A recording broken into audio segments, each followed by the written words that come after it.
Tartuf on armastusfilmide festival, aga tegelikult on ta lisaks sellele veel lihtsalt üks hea tuju ja positiivse emotsioonifestival juba viimased 4 aastat augusti keskel Tartu linnas Raekoja platsis.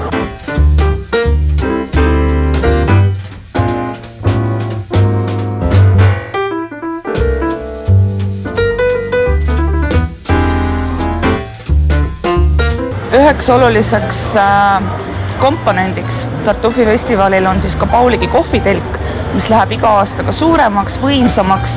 Sellel aastal on eriti hea meel tõdeda, et meie programm on olnud väga tugev siis bändide, luuletajate ja loengute näol. Kui me räägime meeleolust, siis ma olen nii õnnelik. Ja miks? Sellepärast, et kui ma neid inimesi vaatan, millised need inimesed on, kuidas nad mõtlevad, millest nad räägivad ja mida nad arvavad kohvist, siis ma olen absoluutselt veendunud, et Paulig ja PÖFF on õigel teel. Mul on siiralt hea meel tõdeda, et Tartuf hakkab muutuma kaubamärgiks. Inimesed juba teavad, mis see on ja inimesed teavad, mida sellelt festivalilt oodata. Ja väga teeb rõõmu külastajate arv. 5 päevaga on meil läbi käinud sellelt festivalilt üle 16 000 inimese ja me oleme serveerinud üle 5000 tassi kohvi. Minu jaoks on väga suur üllatus olnud see, kui kohviteadlikuks on inimesed muutunud.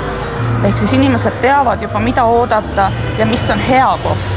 Ja ka see on minu jaoks positiivne, kui inimesed annavad tagasisidet ja ütlevad, et kõikides kohvikutes ei ole veel head kohvi või et ka kodus saaks kohvi paremini valmistada. Et see ongi selle asja eesmärk näidata inimestele, mis on tõeline kohv, mis on hea kohv, kuidas kohvi valmistada. Pauligi kohvitelk on selline Tartufi süda ja selle armastusfilmide festivali, selle hea emotsioonifestivali väga hea emotsiooni kandja. Väga palju on minu käest küsitud, et miks Paulig Tartufi toetab ja mis seos on Tartu linnal Pauligil ja armastusfilmide festivalil Tartuf. Minu vastus on ühene, see on kultuur. Ja kultuur kuulub rahvale, on see siis linnakultuur, filmikultuur või kohvikultuur.